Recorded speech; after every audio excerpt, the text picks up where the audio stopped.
Okay, so I wanted to do a quick video on using an external monitor with the Phantom 3, well, it's the same for the Phantom 4.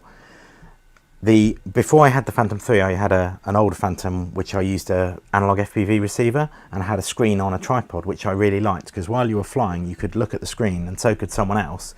You could see what you were doing. Now the Phantom 3 has the iPad attached to the transmitter, which is really nice and gives you a lot more control, but the constantly looking up and down I find distracting. Also, it's not the best screen in terms of brightness and glare, so I wanted to run a separate monitor. Now as it comes, the transmitter has no video out, but you can buy the HDMI module for the Phantom 3 or the Phantom 4 and fit that to allow you to plug in a monitor. So I wanted to make a quick video just showing how to fit that. So I'll fit that now. So this is the box that the module comes in.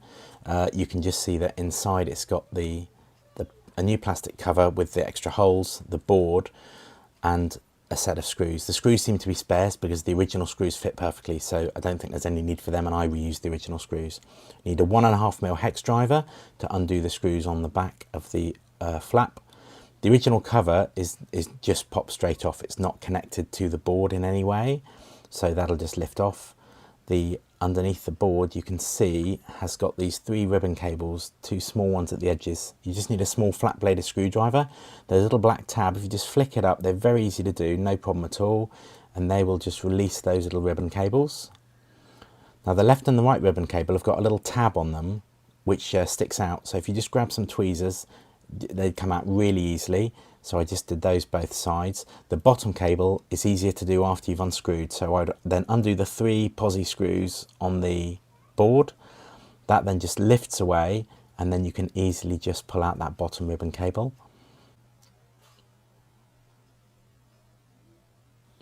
Now when you get the new board, you can see it's got the extra HDMI. It's also connected by a little plug from the board into the back plate. So you just have to get your thumb under that. It's a little bit stiff and it comes off with a bit of a clump, but it does come off. So that's obviously to pass through the HDMI connection. So then I used some tweezers just to hold that bottom ribbon to push it in, because it's just to get the first one in is the most fiddly. And you'll find it's actually, I was being very gentle, so that's why it took me a while, but it's very simple to slit in. And then just make sure you don't trap the 2 side ribbon cables when you're putting the board back in place. And then if you're with your thumb, you can just push that black bar down to lock the ribbon cable in at the bottom, and it goes down. It's stiff, but it's not difficult, so you just need to click that down. Once that's pushed down, that locks that ribbon cable. You can then put the 3 screws to hold the board in place. I used the original screws because they are identical to the ones in the box, so they just easily go in just to keep the board in place. And then again with the tweezers, I carefully just slid those ribbons into the side. They go in very easily. I was doing it slowly because I was being super careful. This is the first time I've ever done this, so this is as easy as it is. So you just need to push it all the way in, and then with your thumb just push down that little black plastic tab. There you go, and it's very simple to just push down and you can feel it, that ribbon cable is now secure. So again with the other, just grab the little tab with your tweezers and just slide it in, and if you wiggle it, it'll slot in, and then just push down the little plastic tab. Obviously to put the new back plate on, it's got to connect into that connection, so just line it up, and then you just need to give it a bit of a squeezy of the thumbs. Now it actually takes quite a bit of pressure, so I just did it gently and I just kept squeezing, and after a couple of goes you'll hear it just click. There it goes, and then that's in place. So then just check that the alignment on the top is fine for the USB port, which it is, and then you can just pop the original screws back in with your 1.5mm hex driver and your back. Now I've seen other people have said they've had to upgrade the firmware on the transmitter to pick up the HDMI options, but I didn't have to do that at all. So just to show that, when I connect up I plug into the tablet, I turn on the transmitter, I go into the Go app. This is with the quadcopter off. When I go into the settings HD, there's no options underneath. You can see there's an empty box where there should be some options for the HDMI. So as soon as I turn on the aircraft, go back there, they've popped up. So I've got the simultaneous output, which I turn on, and the other options that I'll talk about now. Okay, so now I fitted the module, and I can just plug in the HDMI cable, which will just plug in the back there. And that should then bring up a picture on the monitor, which takes a second or so to sync up. There you go. Now, I've read other people had to upgrade the firmware on the transmitter.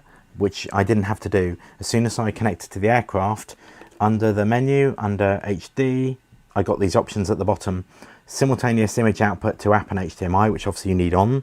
Then there's also display OSD on HDMI. So if you turn that on, you can see you get the OSD settings on the screen. They slightly drop off the bottom, but I think that's probably this monitor, but it's hard to know. But I won't be using that anyway because I'll be using the monitor for framing.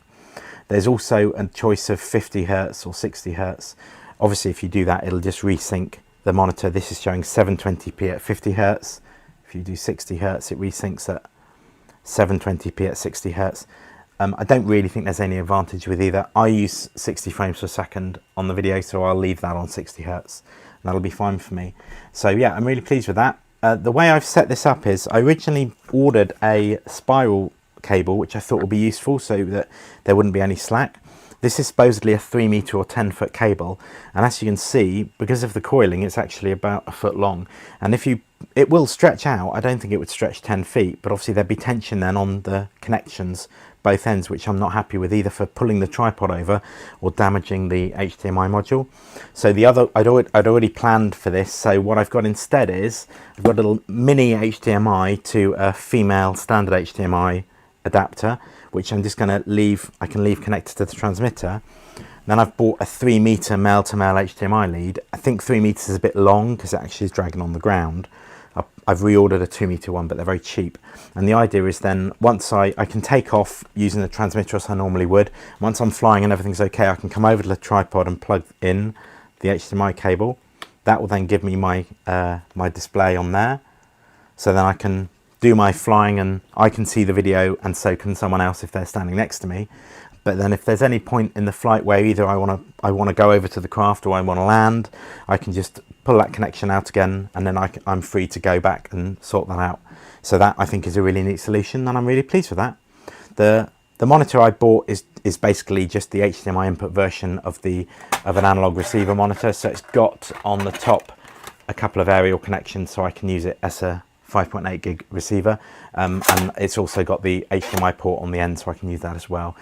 I bought this one for £99 on eBay.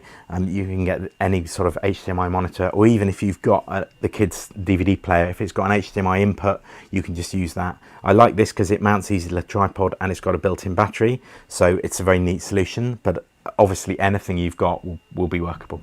Hope that's useful.